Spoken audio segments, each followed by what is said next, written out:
हम लोग सुबह चिंतन कर रहे थे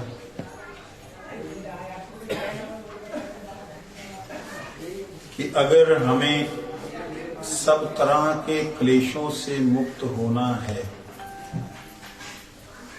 क्लेश बाहर से और भीतर से, जितने भी तरह से हमें क्लेश मिल रहा है, अग्नि का मतलब ताप से, ताप, 3 प्रकार के ताप सभी जीव प्राप्त करते हैं। आदि भौतिक, आदि दैविक और आध्यात्मिक ताप। थोड़ा इसके ऊपर विचार करें, आज से पहले शायद आप लोगों ने नहीं सुना। आदि भौतिक ताप किसे कहते हैं? जो अन्य प्राणियों के द्वारा मिलता है। चींटी से लेकर के हाथी तक एक दूसरे से जो ताप मिलता है, क्लेश मिलता है, वो आदि भौतिक होता है। मोटे शब्दों में समझने के लिए, भौतिक ये शरीर है, पंचमहाभूत का है ना शरीर। इस शरीर से शरीर को कष्ट मिलता, या इस शरीर से किसी के शरीर को कष्ट लेना देना, ये आदि भौतिक ताप है। और आदि दैविक ताप क्या है? मानसिक क्लेश। मैंने कई जगह पे पढ़ा है, महापुरुषों ने मानसिक क्लेश को आध्यात्मिक ताप से जोड़ा है। इसलिए मैंने पहले बोला, आपने नहीं सुना हो।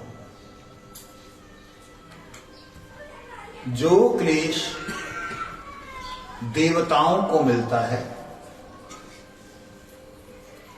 देवता से देवता, देवता से असुर, देवताओं को क्लेश मिलता है, वो भी आदि दैविक है। और जो क्लेश हमें देवताओं के द्वारा, यहाँ पे भूचाल, अतिमारी, महामारी, ज्यादा बारिश हो गई, ये सब दैविक ताप। देवताओं के द्वारा जो क्लेश मिलता है उसे दैविक ताप कहते हैं।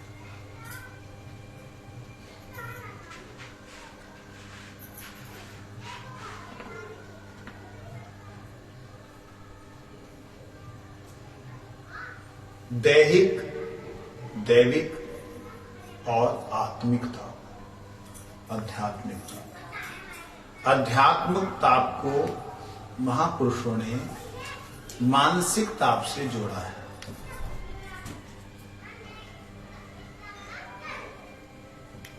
एक बार गुरुदेव की कृपा से मेरे हृदय में इसका अर्थ बड़ा विचित्र प्रकाशित हुआ।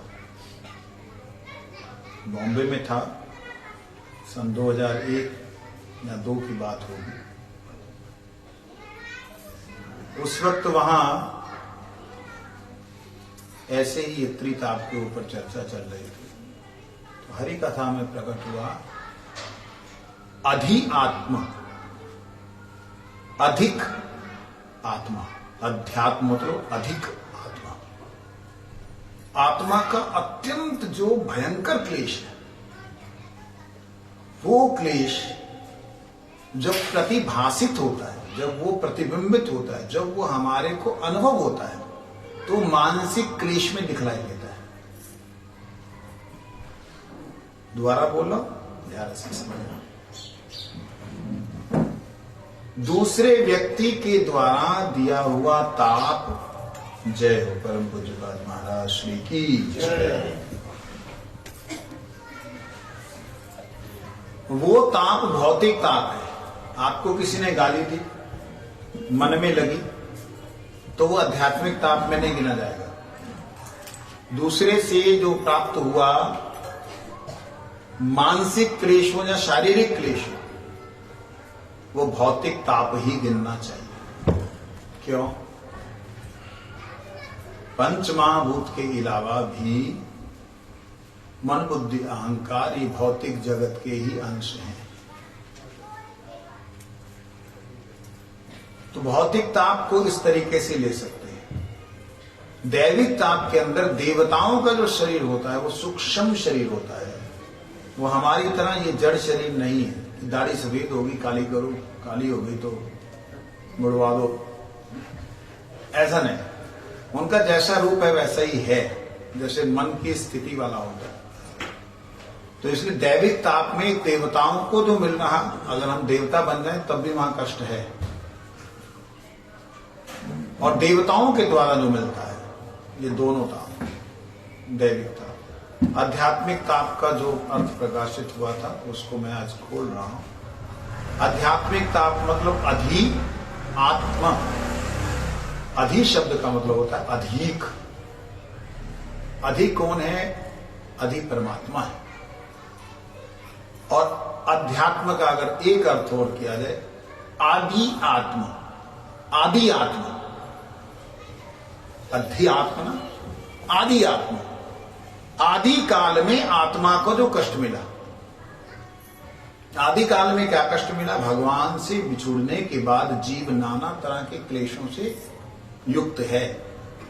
चाहे वो देवता बने, चाहे पशु पक्षी बने, चाहे वो मनुष्य बने, किसी भी शरीर में चला जाए, उसे ये अध्यात्म ताप से मुक्ति नहीं मिल सकती। क्योंकि वो आदि काल में, जब शुरुआत में जब आत्मा का जन्म हुआ, जब आत्मा प्रकट हुई, जब आत्मा अपनी फॉर्म में आई, उस वक्त का जो ताप है, उस वक्त का जो क्लेश है, उसे आध्यात्मिक ताप कहते हैं।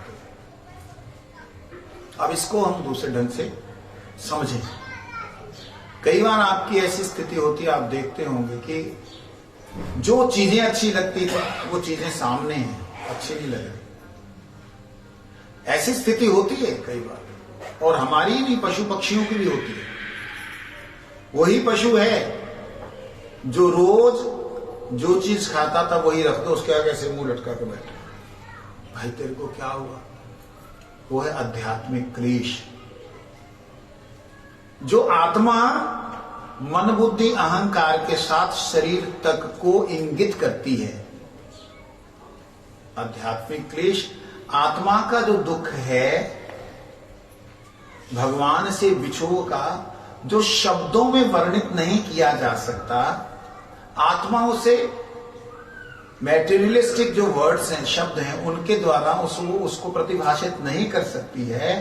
तो वह आत्मा का जो दुख है, क्लेश है, वो हमारे मन में प्रतिबिंबित होता है, उसका रिफ्लेक्शन पड़ता है, जिसके कारण मन पूरी तरह ऑफ हो जाता है। आप उस दिन वही चीजें जो मन को अच्छी लगती थी, वो पति, वो पत्नी, वो बच्चे, वो आपस में वार्तालाप, वो आपस के घनिष्ठता, संबंध, प्रेम, सब कुछ उस दिन अच्छा नहीं लगता। यहां तक कि आप माला उठाने का दिल नहीं करता। तो माला उठाने का तो दिल करना चाहिए अगर आध्यात्मिक क्लेश है। ये मन बुद्धि अहंकार उस आध्यात्मिक क्लेश को शुद्ध नहीं रहने देते, अपने साथ जोड़ लेते। बड़ी ये विशाल इसकी व्याख्या होनी चाहिए, तब समझ में आएगा। आत्मा दुखी हुई, उसने कोई साल में या 2 साल में या 6 महीने में आपको इशारा दिया, मुझे कुछ अच्छा नहीं लगा। पत्नी पूछ रही क्या बात है, आज मैं कैसी लग रही हूं? Okay okay good good. ये क्या हुआ, आपको किसी ने कुछ बोल दिया? नहीं यार, मूड ऑफ। क्या बात, किसी ने कोई बिजनेस लॉस हुआ? नहीं, तू तो मेरे को छोड़ दे, थोड़ी देर के लिए जा। उसको लगता है कि किसी ने कुछ बोला है, लेकिन उसकी जब ऐसी स्थिति आती है तब वो भी व्याख्या नहीं कर पाती क्या प्रॉब्लम क्या है। ये है आत्मा दुखी अवस्था की जो उसका प्रतिबिंब है, दुखी अवस्था का जो उसका आभास है, वो मन के ऊपर पड़ता है। इसलिए महापुरुषों ने इसे आध्यात्मिक क्लेश को मानसिक क्लेश कह दिया, क्योंकि मन ही इसको हमारे सामने प्रस्तुत करता है। और ऐसे होने पर करना क्या चाहिए? माला उठाने का दिल ना करे तो भी जबरदस्ती माला पकड़ लें और फिर बिल्कुल एकांत में चले जाएं। भक्तिविनोद ठाकुर जी कहते हैं, ऐसी अवस्था में सदा कांदी संगोपने, गोपन में जाकर के रोए कि आज मेरी आत्मा मुझे इशारा कर रही है कि मुझे कुछ अच्छा नहीं लग रहा। हे मन तू हट जा पीछे, हे बुद्धि विकारों से हटा ले। आज शरीर जो है उसका भी कोई सुख नहीं अच्छा लग रहा, लेकिन ले वो नाम करना, माला से कर सके करें, नहीं तो हाँ गुरुदेव, हे कृष्णा, हे राधा रानी, हे गौर सुंदर, हे नित्यानंद प्रभु, कृपा करो, कृपा करो गुरुदेव, कृपा करो। आप जैसे ही बोलेंगे उच्च स्वर से एकांत में, आप देखिएगा आपके शरीर में एक तरंग पैदा होगी, शरीर में तरंग पैदा होगी। वो तरंग कंपायमान करते हुए आपके मन को एकदम तरंगित करेगी, क्योंकि यह शब्द उस वक्त लिए जा रहे हैं, यह नाम उस वक्त लिए जा रहे हैं जिस वक्त आत्मा को सांस लेने की जरूरत है, आत्मा को श्वास की जरूरत पड़ रही है, भगवान के नाम के लिए तड़प रही है, उस वक्त आप ले रहे हैं, डेफिनेटली इमीडिएटली आपको उसी वक्त असर होगा। तो ये जो क्लेश हैं, भक्ति विनोद ठाकुर जी, चैतन्य महाप्रभु जी कहते हैं कि अगर इन भव महादावाग्नि को निर्वापण करना चाहते हो तो इसको करने के लिए बड़े यत्न के साथ, परम यत्न के साथ में अधिकार प्राप्त करना। अधिकार प्राप्त करने का मतलब वस्तु तुम्हारी है, फिर भी तुमसे छीनी जा चुकी है, अपना अधिकार है, प्राप्त करो। वस्तु तुम्हारी है, प्रॉपर्टी तुम्हारी है, दुर्योधन इत्यादि ने छीन ली, अधिकार कैसे करेंगे? उत्साहात निश्चयात धैर्यात तत्त कर्म प्रवर्तनात् संग त्यागात् सतोव्रते षड्वीर भक्ति, ये करना होगा। पंच पांडव कितने थे? 6 थे। कृष्ण,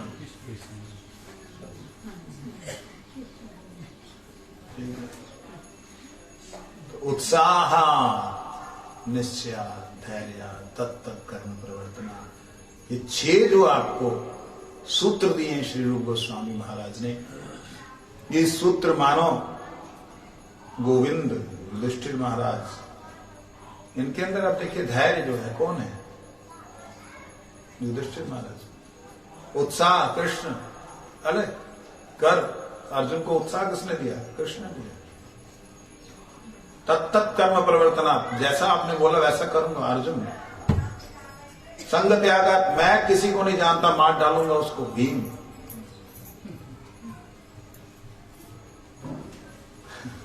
इस प्रकार से उत्साह निश्चय धैर्य तत्त कर्म प्रवर्तना संग त्यागा सतोवृते, सतोवृते नकुल, और क्या? उत्साह निश्चय, निश्चय निश्चय सॉरी निश्चय, निश्चय जो है उसको, मतलब ये है नहीं वो पांडव इत्यादि, मैं जस्ट अभी एक कल्पना आई, इसको मैं स्फुरन भी नहीं कहूंगा, कल्पना ही कहूंगा। कल्पना आई कि जिस प्रकार से हमारा सारी संपत्ति जो है, सारे सुख संसाधनों को, आत्मिक सुख संसाधनों को, जिस प्रकार से माया के, तो क्या श्लोक है महाराज जी जो जिसमें वो बोला है, आप बोलते हो कई बार, वो जो दुर्योधन है वो कुंभीर कथा, ऐसा ना एक श्लोक है, हाँ क्या है वो? भीष्म द्रोण तथा जयद्रथ, भीष्म द्रोण तथा जयद्रथ जल गांधार नीलोत्पला शलग्राहवती कृपेण वैने कर्णेन लीला। इसकी व्याख्या करेंगे थोड़ा, माइक देना होगा।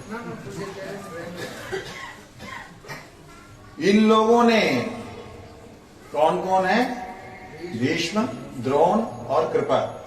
कृपाचार्य को तो प्रवाह का ना, भीष्म द्रोण और तीनों को प्रभा लिया है।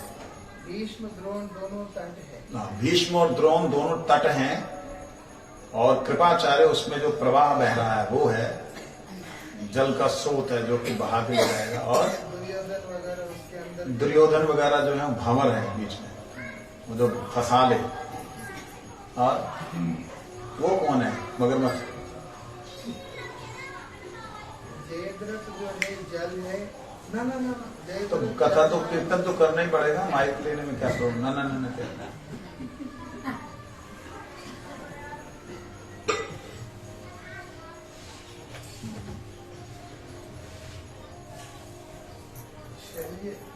शल्य जो है वो ग्राह है। शल्य, ओ बाप रे, भयंकर। शल्य कृष्ण के साथ भी युद्ध करता है, लेकिन मतलब बड़ा कृष्ण के समान योद्धा है। पानी जो है जयद्रथ है, उसका वेग जो है कृपाचार्य है, और दुर्योधन आदि जो है उसके अंदर वो है भंवर है, और शल्य जो है ग्राह है। इस तरीका से। लेकिन एक बात भूल गया लास्ट में, बोलते हैं कि जैसे गाय का बछिया एक नारी को कितने आसानी से इसे टाँप के चला जाता है, वो बोलते कृष्ण के रहने से पांडव भी ये रण रूपी जो नदी है, बड़ा भयंकर नदी जिसका पार पाना मुश्किल है, उसको बड़े ही आसानी से पार करके चले गए, ऐसा बोला उसने। देखिए, समझे नहीं? हम लोग छोटे छोटे बछड़े हैं, बछिया है, ये भयंकर दावानल जलते हुए भव सागर को कैसे पार करेंगे? अपनी पांचों ज्ञान इंद्रियों को भगवान की सेवा में लगाते हुए जब हम कृष्ण की शरण में जाएंगे, तब कृष्ण अपने बछड़े बछड़ियों को जैसे पार कराना ऐसे पार कराना। कहते इतना बड़ा समुद्र के माफिक है, लेकिन जैसे बछड़ा छोटी सी नाली को टाप जाता है, कहते ऐसे ही हम भी पार चले जाएंगे। ये बात तो इसलिए आध्यात्मिक ताप का हम चिंतन कर रहे थे। ये तीनों ताप जो हैं, ये तीनों ताप सबको मिलते हैं। कहते हैं संसारिक भौतिक तापों से कुछ व्यक्ति, संसार में रहने वाले बहुत ऐश्वर्य प्राप्त व्यक्ति, वो पार पा सकते हैं। देवता लोग भौतिक तापों का उनसे कोई लेना देना नहीं। उनको आध्यात्मिक क्लेश अर्थात मानसिक क्लेश, उनको भौतिक में मानसिक, भौतिक में थोड़ी सूक्ष्मता चले जाए, आध्यात्मिक में मानसिक क्लेश उनको मिलते ही मिलते हैं, उसके लिए लड़ते मरते रहते हैं। और जो ऋषिगण हैं वो जब तक प्रभु से नहीं मिल लेते तब तक उनका ताप दूर नहीं होता। ऐसे इसको कैटेगराइज आप कर लीजिए। शारीरिक सुख और दुखों से, सुविधा और असुविधा से, शीतो उष्ण सुख दुख, ऐसी स्थिति से ऋषि मुनि लोग हट जाते हैं। ठीक है, मिला मिला खा लिया, नहीं मिला पानी पी लिया, इस प्रकार से रह लेते हैं। आपने देखा होगा। और उनको आप मानसिक रूप से परेशान भी नहीं कर सकते। ऐसे कई महापुरुष लोग हैं, गिनती में कम हैं, करोड़ों में एक मिलते हैं, लेकिन लाखों में, हजारों में एक एक मिलने वाले तो आपको ऐसे लोग मिल जाएंगे जिन्हें संसारिक कष्ट वगैरह ज्यादा दुख आने पर भी दुख नहीं लगता। क्यों? क्योंकि कृष्ण के साथ है। ये जो नाम प्रभु के साथ रहने वाले व्यक्ति, उनको ये ताप उत्पात नहीं करते। लेकिन आध्यात्मिक क्लेश, आत्मा जो भगवान से बिछुड़ गई है, वो क्लेश तो बहुत दिनों तक रहता है। वो कैसे जाएगा? कहते कनक कामनी प्रतिष्ठा बागिनी छाड़िया से जाना, से ही तो वैष्णव, से ही अनासक्त, से ही शुद्ध भक्त, संसार तथाए पाए पराभव। उसके लिए यहाँ पे हम लोग चिंतन कर रहे थे। प्रतिष्ठा सा छाड़ी करो अमानी हृदय, हईलियो सर्वगुणे गुणी महाशय। सभी गुणों से गुणी होने के बावजूद भी प्रतिष्ठा आशा रूपी चंडालिनी जो है ये हमको कहीं का नहीं छोड़ती।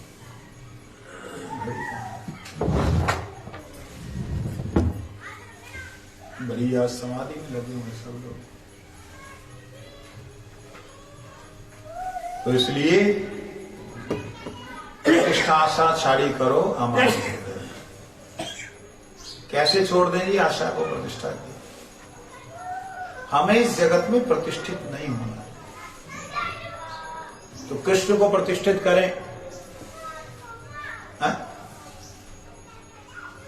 उनको तो उनके नाम को तो प्रतिष्ठित करना चाहिए। तुम कौन होते हो उनके नाम को प्रतिष्ठित? तो प्रचार ना करें। कौन होते हो प्रचार करने वाले? गुरुदेव एक दिन बोलते कृष्ण कीर्तन कार्य। कृष्ण कीर्तन कौन? कृष्ण। कृष्ण कीर्तनकारी कौन? गुरुदेव। तो हम क्या करें? हम कौन है फिर? हम कृष्ण अनुकीर्तनकारी हैं। जो गुरुदेव कर रहे हैं उनके अनुगत में हम कर रहे हैं। इस भाव से जिस दिन होगा उस दिन हमारी समझ में आएगा कीर्तन क्या है। तो इसलिए प्रतिष्ठा आशा छाड़ी ये तभी होगा जब हमारी एक ही भावना होगी कि मैं कीर्तन नहीं करता हूं, मेरे गुरुदेव ही कृपा करते हैं, वही कृपा करके जहां ले जाते हैं वहां मैं चला जाता हूं, जहां कीर्तन करते हैं करवाता हूं। ऐसा नहीं कि वो करवाएंगे तब कर लूंगा, आलस में सो रहे हैं, ऐसा नहीं। करना है लेकिन कृपा उन्हीं की है, यही भाव रहना चाहिए। जब ऐसा रहेगा तो प्रतिष्ठा किसकी होगी? मेरे को अगर कोई सम्मान करेगा तो किसका सम्मान होगा? ऐसा मेरे अंदर क्या भाव आएगा? मेरे अंदर भाव आएगा इस तुच्छ जीव को, इस हड्डी मांस के पुतले को नहीं कोई सम्मान कर रहा, मेरे गुरुदेव की कृपा को सम्मान कर रहा। गुरुदेव की कृपा मुझ में दिखाई दे रही है इनको, शायद इसलिए लोग कर रहे हैं, लेकिन मेरे में तो कृपा है नहीं। हमेशा खुद के अंदर खालीपन का भाव अमानी और मानव गुरु जी को ही मान देना, उन्हीं की कृपा से ये सम्मान कर रहे हैं या प्यार कर रहे हैं, और दूसरों को मान देना। जो लोग गुरु जी को देखा कई बार कि जो दुष्ट प्रकृति के लोग हैं, गुरु जी उनको स्पेशल सम्मान करते, स्पेशल प्रतिष्ठा देते। क्यों देते? शायद इसको यही बात याद रख के सुधर जाए कि गुरु जी मेरे को बहुत प्रेम करते थे। और कई लोग उसका अभिमान करके मेरे से गुरु जी प्यार करते थे, हाँ नजर भी आ रहा है आपसे प्यार करते थे, तो उनके मन में वो कभी ना कभी गुरुदेव का वह स्पर्श, वो कृपा, वह करुणा, वो वार्तालाप असर करेगा। इसलिए गुरुदेव की अधिक कृपा उनपे दिखलाई दी, अहेतु की कृपा उनपे दिखलाई। जो गुरुदेव के ठीक अनुकूल चल रहे हैं, गुरु जी को मालूम है अनुकूल चल रहे हैं तो ये तो छूटेंगे नहीं, लेकिन जो नहीं अनुकूल चल रहे उनके प्रति विशेष कृपा। पर दीनित अधिक दया करें भगवान। जो दीन व्यक्ति है, गरीब है, भक्ति के बिना है, गरीब क्या भक्ति बिना, प्रेम धन बिना व्यर्थ, वो जिसका जीवन है उसके ऊपर विशेष रूप से कृपा है। तो इसलिए हमें ये नहीं सोचना चाहिए कि गुरु जी ऐसे पक्षपाती कैसे हो सकते हैं, वो दुष्ट है, हम भी दुष्ट बन जाएं, इससे बढ़िया तो यही है, तभी गुरु जी की नजर हमारे पे आएगी। ये बेवकूफी नहीं करनी। गुरु जी की कृपा है कि हम उनके अनुकूल हैं, गुरु जी की कृपा है कि हम उनको चाह रहे हैं। जब चाहते हैं मजाक नहीं होते, इसलिए कहते हैं ठीक है प्रतिष्ठा आशा कोई व्यक्ति चलो छोड़ भी सकता है, मुश्किल है, बहुत भयंकर है, लेकिन कई बार अपनी आशा तो छोड़ दी प्रतिष्ठा की, लेकिन वो दुष्ट व्यक्ति को कैसे, किसी अन्य व्यक्ति को, जो व्यक्ति भजनशील नहीं है उसको सम्मान कैसे देगा? कोई महापुरुषों को, साधुओं को देखा, मैं महापुरुष शब्द बहुतों के लिए प्रयोग करता हूं। महापुरुष मतलब एकदम गुरु जी मत समझ लेना, महापुरुष शब्द में बहुतों के लिए प्रयोग क्यों करता हूं? क्योंकि साधारण व्यक्ति जो कि भजन में नहीं है उनको भी अगर हम कहते हैं कि ये साधारण व्यक्ति है, जो थोड़ा भजन में है उसको पुरुष कहते हैं यहाँ, लेकिन जो लगा हुआ है साधना में, इसलिए उनको महापुरुष कहते हैं। तो कई महापुरुषों को देखा, उनको ना कोई प्रतिष्ठा की आशा है, ना कुछ की भी, मैं जाके सामने जाके खड़ा हूं और कुछ करूं, दिखाऊं कुछ, कोई नहीं, ना कनक कामने का उनको लेना देना है, अपने भजन में मस्त हैं, सेवा में लगे हुए हैं। परंतु ऐसे व्यक्ति, ऐसे महात्मा लोग, ऐसे आप लोग जो भी हों, वो दुष्ट व्यक्ति को, जो कि आपके साथ अत्याचार कर रहा है और दूसरे लोगों के साथ दुराचार कर रहा है, उसको कैसे सम्मान दे सकते? कहते कृष्ण अधिष्ठान सर्व जीवे जाने से कर भी सम्मान सर्व आदर से। ये क्या मतलब? कृष्ण अधिष्ठान मतलब सब जगह कृष्ण है, मेरे में नहीं है, ऐसे ही सोचो। मेरे वाला कृष्ण कहता मार, तो मैं क्यों सम्मान करूं? इसका समझना होगा। कृष्ण अधिष्ठान कहा है। अधिष्ठान शब्द के बहुत से अर्थ होते हैं, मतलब व्यक्ति ना रहते हुए उसका अधिष्ठान होता है, व्यक्ति के ना रहने पर भी उसका अधिष्ठान होता है। जैसे पूरे भारत में किसका शासन है? किसका शासन है? बीजेपी का। बोलिए, राष्ट्रपति। एक बार आपका हो सकता है प्रधानमंत्री को हटा दिया जाए, रहेगा शासन राष्ट्रपति का। पूरे भारत में राष्ट्रपति का शासन होने पर भी कहीं का गवर्नर गड़बड़ कर गया, जब मुख्यमंत्री गड़बड़ कर गया, वहां राष्ट्रपति शासन लग जाता है। राष्ट्रपति शासन का मतलब क्या? राष्ट्रपति घर घर जाके डंडा लेके खड़ा होता है, बहुत रूप बनाता है। उसका जो सामर्थ्य है वो सामर्थ्य क्रिया करता है। उस सामर्थ्य का जितना भी वैभव है, उस सामर्थ्य का वैभव क्या है? वहां का डीसी है, वहां का एसपी है, वहां का आईजी है, उनके नीचे फिर इंस्पेक्टर्स वगैरह वगैरह, उनके नीचे हवलदार, सब होमगार्ड वगैरह सब लग जाते हैं। काम जो कौन कर रहा है? दिखने में लग रहा है ये लोग कर रहे हैं, लेकिन कर कौन रहा है? राष्ट्रपति। इस प्रकार से कृष्ण अधिष्ठान सर्वत्र है कि कृष्ण एकला ईश्वर कृष्ण, बाकी सब भृत्य। जाके जैसे नटाए तैसे करे नृत्य। ये भाव नहीं आ सकता जब तक व्यक्ति उत्तम अवस्था में नहीं पहुंचता।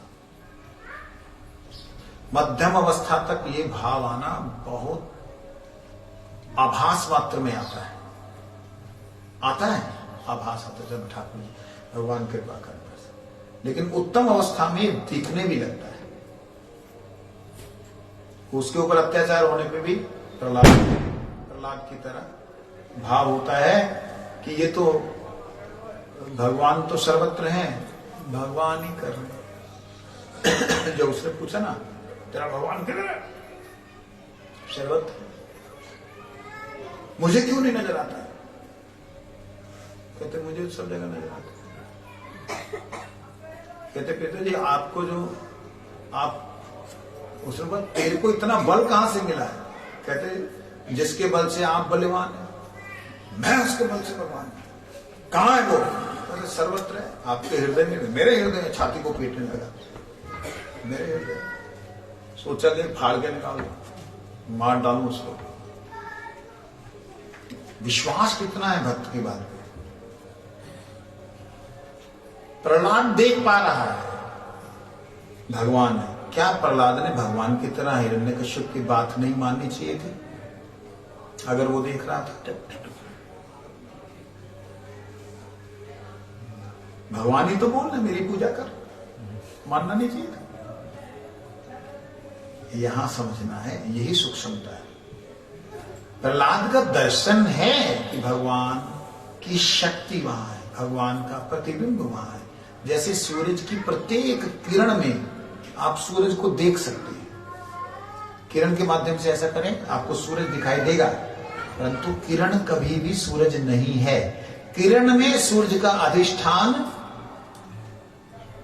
किरण में जो रोशनी पड़ছে সেই রশ্মির মধ্যে সূর্যের अधिष्ठान রয়েছে, सूर्य का अधिष्ठान है प्रत्येक ज्योति में, परंतु प्रत्येक ज्योति कृष्ण नहीं है। तो कृष्ण अधिष्ठान होने से हम उसका सम्मान करेंगे। कैसे? जैसे वैष्णवों की छाया उल्लंघन नहीं करते, तुलसी जी की छाया उल्लंघन नहीं करते, क्योंकि छाया में उनका आभास है, उनका अधिष्ठान है। छाया में वो व्यक्ति है तभी तो अधिष्ठान है, कृष्ण है तभी तो आत्मा है, परमात्मा है तभी तो आत्मा है, परमेश्वर है तभी तो ईश्वर है, पर ब्रह्म है तभी तो ब्रह्म है। तो इसलिए ये कृष्ण अधिष्ठान सर्व जीवे जाने सदा का मतलब है कि भगवान की छाया, भगवान का प्रतिबिंब सर्वत्र है। मैं उस प्रतिबिंब को देख करके प्रणाम कर रहा हूं। सिया राम मैं सब जग जानी, करहूं प्रणाम ज्योरि जुग पानी। दोनों हाथों को जोड़ करके मैं सबको प्रणाम कर रहा हूं।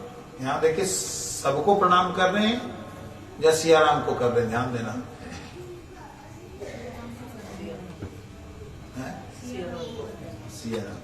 सिया राम को कर, सिया राम दो अर्थ है सिया राम के। सिया राम मय शब्द के दो अर्थ है। एक है सिया राम मय सब जग, इसमें उसमें उसमें उसमें सिया राम मय है, सब सिया राम। एक तो ये अर्थ है, सब में सिया राम है, एक ही अर्थ है ना। दूसरा अर्थ जो मैं करता हूं अक्सर वो है सिया राम मय, सिया राम जी उनमय, उनमें ही सारे जग को देख करके उन्हें प्रणाम कर रहा हूं, सबको प्रणाम हो गया मेरा। सिया राम मय सब जग जाने, करहूं प्रणाम जोर जुग पानी। है ठाकुर जी, आपको कर लिया तो सबका हो गया, एक ही अर्थ। जैसे गणेश जी ने किया, क्या किया गणेश जी ने? पार्वती और शिव जी की परिक्रमा लगा दी, कहते मैंने ब्रह्मांड की परिक्रमा कर ली। कहते ये तीक्ष्ण बुद्धि है। वो भाग लिया, कार्तिक बहुत बुद्धिमान था, वो मोर के ऊपर दौड़ लिया। अरे तुम मोर पे दौड़ करके घूम करके जब तक वो पहुंचा, उसको लग गया एक दिन, ज्यादा समय नहीं लगा, और इसको 4 परिक्रमा कर डाली। कहते मैंने तो एक के 4 कर ली। ब्रह्मांडोदरी मेरी मैया का नाम है, ब्रह्मांडोदरी, जिसके पेट में ब्रह्मांड हो। सारे ब्रह्मांड की करती, तुमने तो पृथ्वी की लगाई और वृंदावन। इस प्रकार से दो अर्थ है सिया राममय शब्द के, कि सिया राम, इसमें भी इसमें भी इसमें भी इसमें भी सिया राममय सब जग जाने। और दूसरा अर्थ है जो अक्सर मैं करता हूं कि ये सिया राम मैं सब जग, सिया राम में ही सब जगह है, ऐसा जानते हुए मैं प्रणाम करता हूं। किसको? सिया राम जी। आपको किया तो सारे जग को हो गए। जस्मिन तुष्टे जगत तुष्ट, जिनकी संतुष्टि से जगत संतुष्ट है। इस भाव से, एक ये भाव है, और दूसरा जो भाव भक्ति विनोद ठाकुर जी कहते हैं, सब में कृष्ण अधिष्ठान है। प्रत्येक रश्मि में, प्रत्येक किरण में सूर्य का अधिष्ठान है। इस भाव से उस सूर्य को लक्ष्य करते हुए सामने वाले को सम्मान देना। जीवे सम्मान दीवे जानी कृष्ण अधिष्ठान। दैन्य आत्मनिवेद, दैन्य दया अन्यमान प्रतिष्ठा वर्धन, 4 गुणे गुणी है करो कीर्तन। ये 4 गुणों से गुणी होकर के जब कीर्तन करेंगे, भक्ति विनोद ठाकुर जी कहते हैं भगवान के चरणों में कि मेरे को कब अधिकार देंगे। ये जो पाए शब्द ना, पाए शब्द का अर्थ होता है चरण। भक्ति विनोद कांदी बोले प्रभु पाए। भक्ति विनोद जी कह रहे मैं प्रभु को प्राप्त कर लिया, रो रो के बोल रहे हैं, ऐसा नहीं इसका अर्थ। पाए शब्द का अर्थ कई लोग करते पाया, प्राप्त किया ना, पाया मतलब चरण में। हेन अधिकार है प्रभु, आप मेरे को कब देंगे। जब ही अधिकार मिला, या अधिकार मिलने से पहले, मिलना और मिलने से पहले की अवस्था में ही हमारे अनुताप जितने हैं भव महादावाग्नि निर्वापन हो जाएंगे। ये है द्वितीय पद का अर्थ। चेतोदर्पण मार्जन का क्या था? चेतोदर्पण मार्जन का नाम नामकारी ब्रह्म। भव महादावाग्नि का श्लोक कौन सा है? तृणादपि सुनिचेन। चेतोदर्पण का श्लोक है नाम नामकारी। भव महादावाग्नि का श्लोक है तृणादपि सुनिचेन। श्रेय कैरव चंद्रिका का श्लोक है ना धनम ना जन्म। विद्यावधु का जीवन है अयि नंद तनुज है, नंदन वही है मेरा। फिर आनंदम अंबुदि वर्धनम का है नयनम गलदश्रुधारया, ये श्लोक है उसका। और प्रतिपदम पूर्णामृत अस्वादम, उसका क्या है? युगायितम निवेशेन। और सब आत्मसनपनम अश्लिष्य पाद, आलिंगन करके जान ठोकर मान के कैसे भी रखो, हम तो तुम ही में डूबे रहेंगे। तृणादपि सुनिचेन तरुरपि सहिष्णुना मानी न मान दीन कीर्तनीय सदा हरि उत्तम अपना के माने तृणधम द्वि प्रकार सहिष्णुता करे। वृक्ष सम वृक्ष जिन काट लियो कुछ न बोले सुखाई मेले कार्य मानी न मंगाए जय जय मंगाए तेरे देय बंधन धर्म वृष्टि सही आनंद करे रक्षण। उत्तम है वैष्णव विनिरभिमान जीवे सम्मान दिवे जाने कृष्ण अधिष्ठान यही मतो ही जय कृष्ण श्री कृष्ण चरण प्रेम। रोज रोज जो है ना याम कीर्तन उस समय श्री कृष्ण कीर्तने